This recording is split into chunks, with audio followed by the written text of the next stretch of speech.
As you begin looking at Matthew chapter 15, you will probably remember some of the things that we discussed in this. In Matthew 15, you have a constantly changing audience. Jesus begins in the first 9 verses in a discussion, really a disagreement with the scribes and the Pharisees.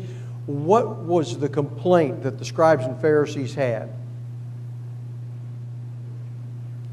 About Jesus' disciples not washing their hands ceremonially, breaking the tradition of the elders before they would eat. Jesus then, after answering them, turns to the crowd and tells them a little parable. And that's in verses 10 and 11. You might take a quick look at that to remember. And he introduced it in verse 10 with "Hear and understand. It is not what enters into the mouth that defiles the man, but what proceeds out of the mouth. This defiles the man." Then he comes and begins talking to the disciples, beginning in verse 12 through about verse 20, and they want an explanation of that saying. What's the parable mean? And Jesus talks to them about, what enters the mouth as food. God's designed the body system to use that and then eliminate that. That doesn't defile the man. What comes out of the mouth defiles the man. Comes out from the heart. And that's where all these evil things can come from. Those are the kinds of things that will defile a man, and we study through all of that. In verses 21 through 28, we come to our text tonight, and Jesus leaves that area. It's gotten a little hot where he was with the scribes and the Pharisees, and they're out to get him, and so he wants to get out of the area. So where does he go? Which direction? You have a little map there. To the west. To the west toward the Mediterranean Sea. And you will see on that little map up in the northwest side, Tyre, Sidon, and a region that is called Phoenicia. And he goes up into that area just to get away from it all for a little while. Beginning in verse 21. Jesus went away from there and withdrew into the district of Tyre and Sidon. And a Canaanite woman from that region came out and began to cry out, saying, "Have mercy on me, Lord, Son of David. My daughter is cruelly demon-possessed." But he did not answer her a word. And his disciples came and implored him, saying, "Send her away, because she keeps shouting at us." But he answered and said, "I was sent only to the lost sheep of the house of Israel." But she came and began to bow down before him, saying, "Lord, help me." And he answered and said, "It is not good to take the children's bread and throw it to the dogs." But she said, "Yes, Lord, but even the dogs feed on the crumbs which fall from their master's table." Then Jesus said to her, "O woman, your faith is great. It shall be done for you as you wish." And her daughter was healed at once. So Matthew calls her a Canaanite woman. Have you crossed over to Mark's account?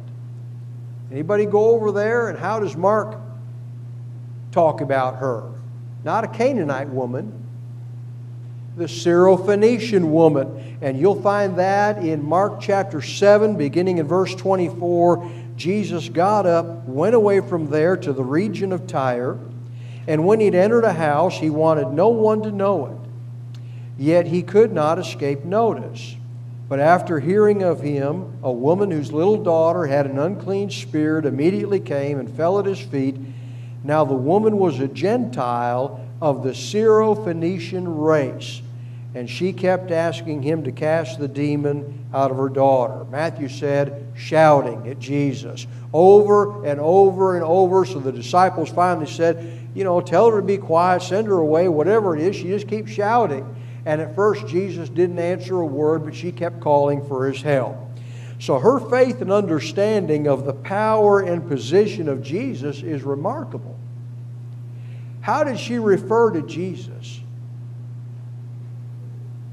Lord, and how else? Son of David. That's Old Testament prophecy. That's an Old Testament understanding. She's a Gentile. She's a Canaanite. She's a Syrophoenician woman.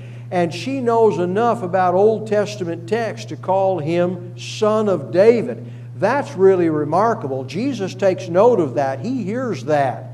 And He talks about her faith and how great it is. And she's persisting in the face of opposition by the disciples in verse 23 to send her away because she keeps shouting. Then there's the silence of Jesus just before that. He doesn't even answer her at first. And He's only looking for an escape from the hostility that He's facing among the Jews. And He doesn't want anybody to know that He's there, but somebody does know that He's there. And this woman comes to seek His help. And Jesus is not on a mission to the Gentiles, not really. He does talk to Gentiles here and there. His main mission is to the house of Israel. He's not ready to embrace the Gentiles in this way yet, but He talks to her about that, and she keeps pleading with Him. Now, Jesus refers to her with the term dogs. What do you make of that? What's He saying to her? You know, in some of the old Jewish writings, not in the Bible, but historical writings, the Jews would refer to Gentiles as dogs, and they meant that as a slur. That was not a good thing. These are like wild dogs out in the street roaming around, mangy, dangerous. And Gentiles were referred to by some Jews as dogs in a very negative way.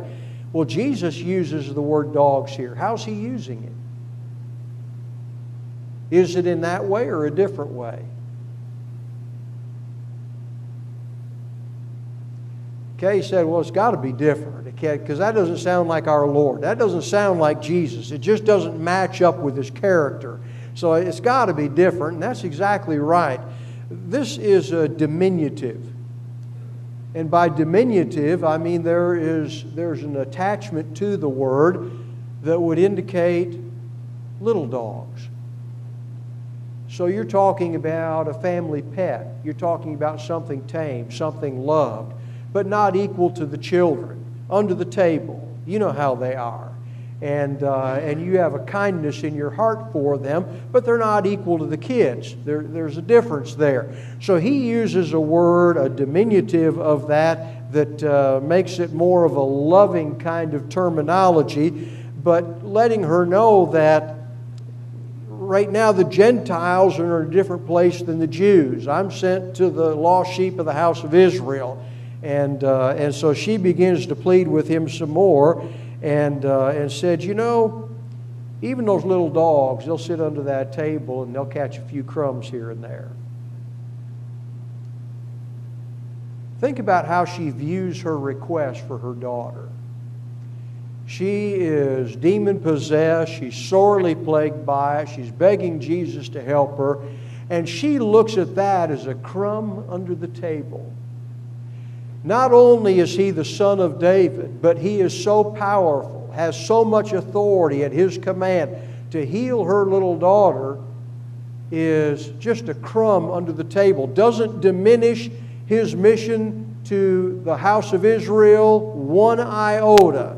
It's just something that He could do without any significance to that mission at all. That's the way she views that. Jesus remarks about her great faith. She understands things. The scribes and the Pharisees didn't get it. A lot of the Jewish leaders didn't understand all of that. But this Gentile woman understands more about the authority of Christ, who He is and what He's about, than some of these Jewish leaders did. And He remarks about her great faith, and He allows her daughter to be healed at once. He tells her it's going to be done according to your faith, and it's done at once, and her daughter is healed.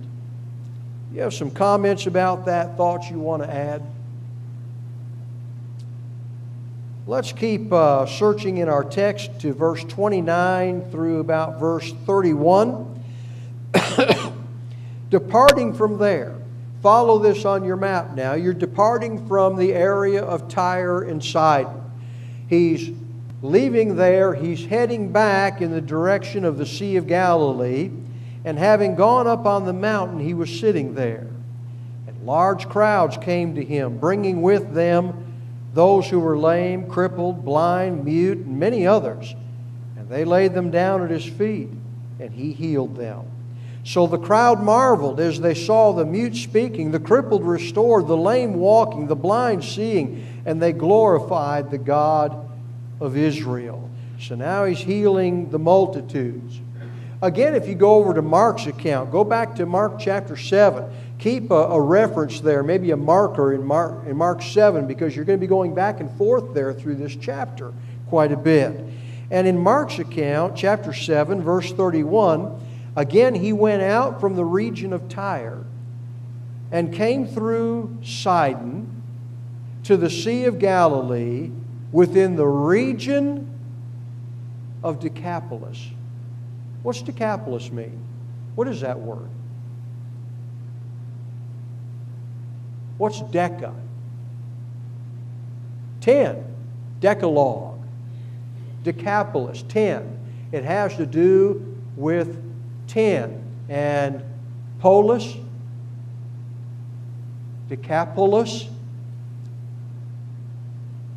city. 10 cities. All right, where's Decapolis? Where? It's a region. It's an area. You're going to locate that on your map. Where would you find it? And I'm not sure if I put it on your map or not. Is Decapolis on your map? Southeast of the Sea of Galilee. So you're across the Jordan River. So Mark's account gives you more detail. Matthew's account, he's heading back toward the Sea of Galilee. Goes up on a mountain. He's sitting there. Mark's account, he goes on the other side of the Jordan River. Sea of Galilee, but on the far side of that, over on the east side and down to the south, you have these 10 cities.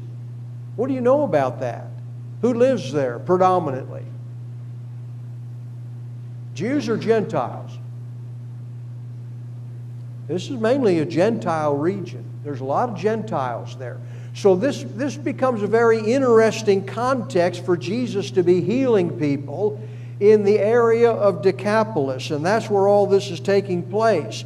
He's still avoiding Jewish opposition. He hasn't gone into the heart of Jewish territory. He's on the fringe of it. It's predominantly a Gentile area, and he's still avoiding the opposition by the Jews.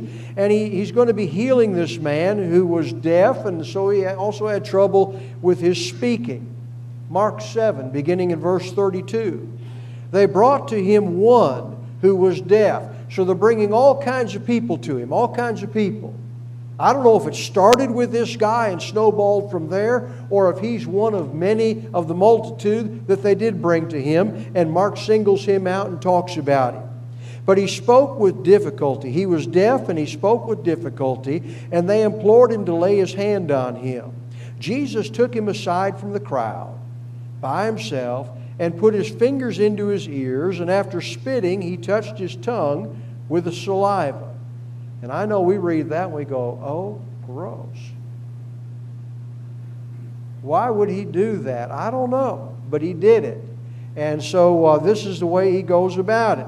And looking up to heaven, with a deep sigh, he said to him, Ephphatha. Every once in a while, Jesus in his ministry will speak a word in Aramaic. That would have been the common language of the Jews at that time, is the Aramaic. And this is like Talitha Kum was one of those. And here it's Ephphatha. And Mark's account, because Mark is not writing to a Jewish audience. So Mark's audience, and we picture Mark as writing to a Roman audience, he's going to interpret that for his readers because they wouldn't understand Ephphatha. And so Mark says, that is, be opened. And his ears were opened, and the impediment of his tongue was removed, and he began speaking plainly. And he gave them orders not to tell anyone. But the more he ordered them, the more widely they continued to proclaim it. Today it's just about the opposite, isn't it? Go into all the world, preach the gospel to all creation. And the more we're told to go do it, the quieter we get. But in this case, it was the opposite. He said, don't tell anybody. It's not time yet. There's a lot more that has to take place before it's ready to be broadcast everywhere. And he's trying to sort of hide out at this time and be undercover. He wants to get away from the hostility. And the more he told them to hush, the louder they got. And so that's interesting. They couldn't contain themselves about what Jesus was doing. So here's this large crowd, and this man somewhere in the midst of this crowd, and we read that they have been with Jesus for 3 days. And this is a desolate area. There's not a lot of food around there. It's one of those kinds of places. It's barren of that. And if they did think to bring anything with them, it would be depleted after 3 days. And so he's going to feed them. And that's going to be the rest of our text. Now remember, Jesus has addressed the Jewish leaders. He's talked to them about their tradition of hand washing. Now he's ministered to the Gentiles in Tyre and Sidon with the Syrophoenician woman. And it's suggested at least that he has done so in the area of Decapolis. So think about this. He's talked about unclean foods and made them clean. He's talked about unclean hands and said that's not what defiles a person. And now he's dealing with people that everybody thought was unclean. And he says it's not that way either. Unclean foods, unclean hands, unclean people. And Jesus is changing their thinking about all three of those. He fed the 5,000, which would be a Jewish audience in Matthew 14. Now he's going to be feeding somewhere in the neighborhood of 4,000 men.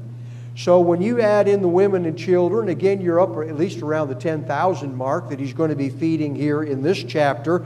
And that begins in verse 32 through 39. Let's go ahead and read that.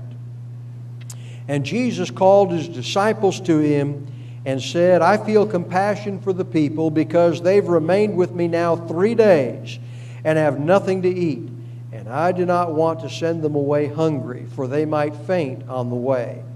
The disciples said to him, where would we get so many loaves in this desolate place to satisfy such a large crowd? Jesus said to them, how many loaves do you have? And they said, 7, and a few small fish. He directed the people to sit down on the ground. And he took the 7 loaves and the fish, and giving thanks, he broke them and started giving them to the disciples. And the disciples gave them to the people. And they all ate and were satisfied. And they picked up what was left over of the broken pieces, 7 large baskets full. And those who ate were 4,000 men, besides women and children. And sending away the crowds, Jesus got into the boat and came to the region of Magadan. So there's the rest of our reading. Now, Mark's account, Mark chapter 8, verse 10, calls this the district of Dalmanutha. Now, I don't know if Magadan and Dalmanutha are names for the same place or if they're different places, but if they are different places, they're going to be very close together. And either one of those is going to be a guess on a map because nobody knows for sure the exact location of that. I thought as we, close this chapter that it would be interesting to notice something about how Jesus ends each phase of his ministry. And he seems to end each phase of his ministry with a meal of some sort. In Galilee, he fed the 5,000. In Decapolis, he fed the 4,000. Before his death, he's going to have a meal with the disciples in the upper room. And in his church, he gives us the Lord's Supper. Isn't that an interesting thought? In his ministry, people often miss the greater importance of the meal. we've got to be sure not to do that with the Lord's Supper. Let's not miss the greater importance of the meal that Jesus has given to us. Any final comments before we go to the next chapter? Yes. Yes.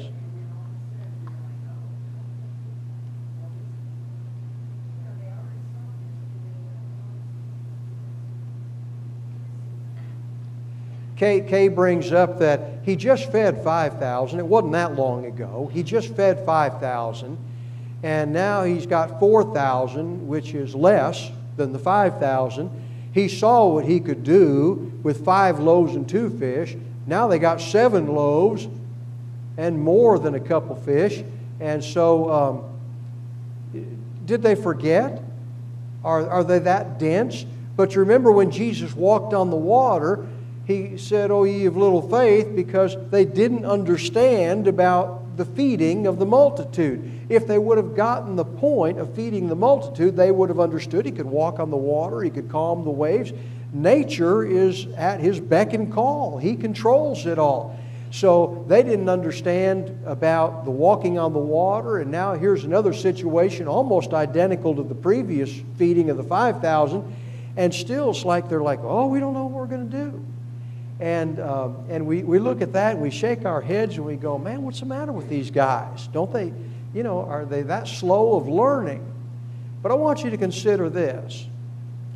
How many times does God give us a victory in life? Well, we're facing something really difficult. We have no idea how we're going to get through it, and we get through it. We just remain faithful to God, and somehow we get through that, right? He gets us through the other side of that. All right, a little bit of time goes by, and here's another big thing that comes up. And we go, "Oh, I don't know what I'm going to do." And we forget about the previous time. I don't know if we're any different. I just don't know. But that is a strange thing, and it makes you scratch your head. But at least we should learn from that we need to remember who our God is, who's in control of everything. Whether it's about feeding a multitude or whether it's getting me through my difficulties in life that I'm facing. Just remain faithful and do what He says. And He'll bring us through. We'll be all right. It's going to work out. Anything else?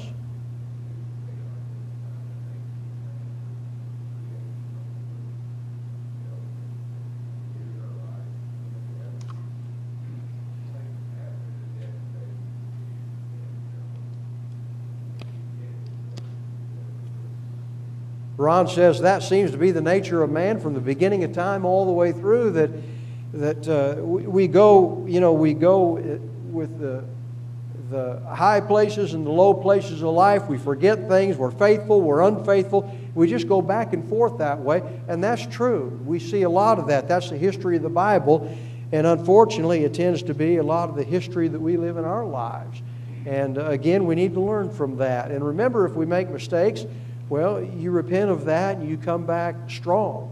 And that's part of being a person after God's own heart. All right, we have a new handout. If I can get a couple of guys to help me with those, we'll get those out. Thank you. Thank you. We're going to be moving to Matthew chapter 16, and when you get your handout, you're going to see that this one is titled The Great Confession. Who made the Great Confession? Peter. This is that great chapter where Peter announces that he believes Jesus is the Christ, the Son of the living God, and that is the Great Confession. Now, the word confession does not actually get used in this chapter, but we see it illustrated in Peter's response to the Lord's question. In verses 15 and 16, he said to them, Jesus said to the disciples, "But who do you say that I am?" He said, "What are the people saying about me?" And they tell him what the crowd is saying. They say this, that, or the other thing. "Well, what do you say about it? Who do you say that I am?" And Simon Peter answered, "You are the Christ, the Son of the living God." Now look at 1 Timothy 6 and verse 12, please. 1 Timothy 6 and verse 12. Fight the good fight of faith. That's what Paul told Timothy. Take hold of the eternal life to which you were called, and you made the good confession I turned too many pages. In the presence of many witnesses. And so it is that good confession. And Paul reminds Timothy that he made that good confession. Now there's some living that has to happen with it. There's some behavior that goes along with that. In Romans 10, verses 9 and 10, we read about confessing Christ with the mouth. That is part of the process of salvation. In Matthew 10 and verse 32, we find out if we confess Him before men, He'll confess us before His Heavenly Father. And so it is a necessity if we hope for heaven as our home.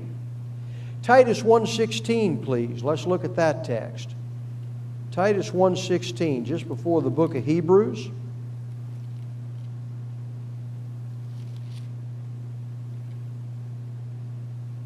Here's a word. They profess. To profess is similar to confess. It's something they said verbally. They profess to know God, but by their deeds they deny Him, being detestable and disobedient and worthless for any good deed. So in Titus 1:16, what we say verbally, what we acknowledge verbally about our God, has some expected deeds. We need to live in harmony with what we profess about our God, what we confess about Him. Here's our outline. Everybody's got their handout now. Here's our outline of chapter 16, very briefly. We're going to run into, in the first 12 verses, those who are refusing to acknowledge Jesus as the Christ.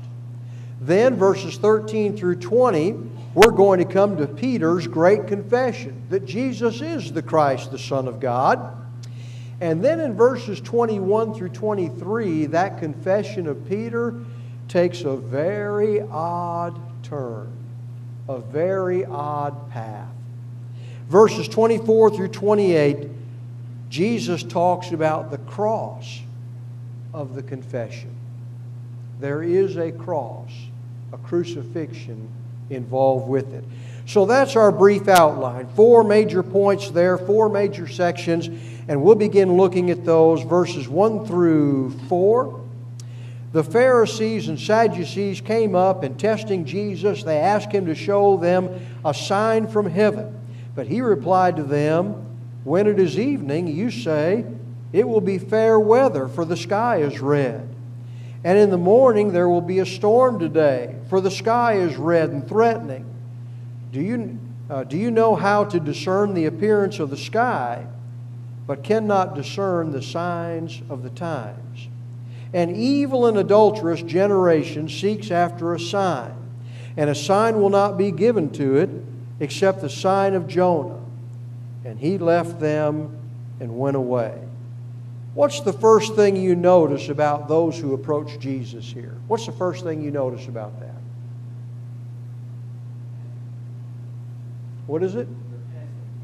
They're testing Him. Who's coming to Him?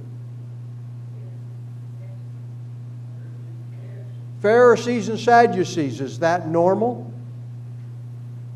They're at odds with each other. They don't like each other. They're sort of enemies of each other. And so, yeah, they're all Jews, but they're very opposed. They have different views. They have different theology, different loyalties. Sadducees were more aligned with the Romans, and the Pharisees were much more opposed to them. Sadducees didn't believe in the resurrection of the dead. Pharisees did. There's a real battle, enmity going on between Sadducees and Pharisees, but in this case they team up. And they approach Jesus, and they're going to be testing Him. Is this a good word? Testing? It can be a good word depending on the context, but here it's not a good word. Jesus tested Abraham back in Genesis chapter 22 at Mount Moriah when He called him to sacrifice his son. But that was a good idea. He was wanting to approve Abraham. He was wanting to show something good in Abraham in that. But that's not the way it's being used here. This is a bad motive. They're hoping to trip him up. They're hoping to find some fault in him. And they ask him for a sign. And maybe the testing has to do with asking for a sign. Maybe he's going to do something wrong. Maybe he's not going to be able to do something powerful. How great is his power? Can he do it consistently? Has this been a fluke? Can he do something besides what he's already done? Maybe greater than that? What can he do? And so they're testing him and they're asking for a sign. A sign is another word for a miracle. Here's Mark's account. Mark chapter 8, verses 11 and 12. The Pharisees came out and began to argue with him, seeking from him a sign from heaven to test him. Listen to this. This is Jesus, sighing deeply in his spirit. Can you hear that? Can you feel that?